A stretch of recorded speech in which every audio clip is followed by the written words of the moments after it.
지난달 복귀 시한까지 병원에 돌아오지 않은 전공의들에 대해서 정부가 오늘부터 본격적인 면허 정지 절차에 들어갑니다. 전공의에 이어서 전임의까지 병원을 비우기 시작하면서 의료 공백은 더 심각해질 것으로 보입니다. 취재기자가 연결돼 있습니다. 신지원 기자. 네, 신촌 세브란스 병원입니다. 네, 전공의들 병원 떠난 지 3주째인데요. 지금 의료 차질도 더 심각해지고 있죠? 네, 이곳 세브란스 병원은 이른바 빅5로 통하는 대형 병원 중에서도 전공의들의 이탈이 가장 많습니다. 특히 인턴 의사는 올해 채용 예정이던 150명 중 3명만 계약서를 작성했습니다.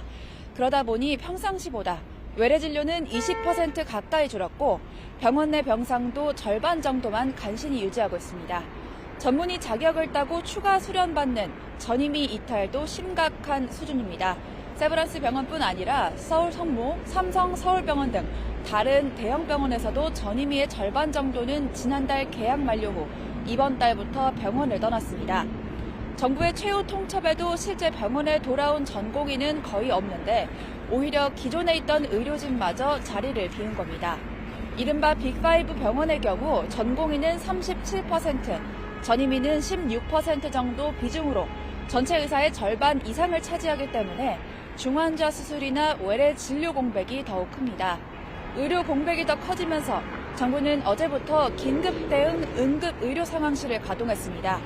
응급 환자가 병원을 찾아 전전하는 응급실 뺑뺑이 현상을 예방하기 위한 대책으로 서울과 대전, 대구, 광주 등 4개 권역에 사무실을 설치하고 환자 상태에 따라 병원 배정과 이송을 조율하고 있습니다.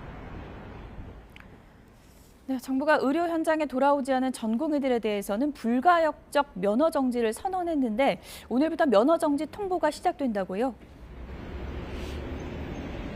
네, 정부는 어제에 이어 오늘도 전국 수련병원에 담당자를 보내 현장 점검을 진행하는데요. 업무 개시 명령에 따르지 않은 전공의가 실제로 얼마나 있는지 확인하고 직접 면허 정지 처분을 통보하기 위해서입니다. 정부는 당장 오늘부터 어제 점검한 내용을 토대로 사전 통보에 착수합니다. 어제 전국 수련병원 전공의 7천여 명이 현장에 복귀하지 않은 증거를 확보했다며 의료법에 따라 행정처분하겠다고 밝혔습니다. 사전 통보 뒤에는 해당 전공의의 의견을 청취한 뒤 3개월 이상의 면허 정지나 형사 고발 절차를 진행합니다. 특히 지난 2020년 의료파업 때와 달리 이번에는 어떤 구제 절차도 없다고 강조했습니다. 한번 면허가 취소되면 다시 발급받는 절차도 까다롭기 때문에 행정처분의 파급력이 적지 않을 전망입니다. 이런 가운데 대학병원 교수들도 반발하고 있습니다. 앞서 서울대와 울산대, 충남대 등 전국 의대 교수들은 전공의들을 처벌하면 교수들도 행동에 나설 수밖에 없다고 밝혔는데요. 어제 경북대 외과 교수는 후배들의 보호막이 되어주지 못하고 수동적으로 기다리는 모습이 부끄럽다며 사직의 뜻을 밝히기도 했습니다.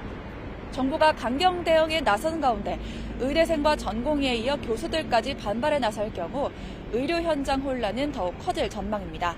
지금까지 세브란스 병원에서 YTN 신지원입니다.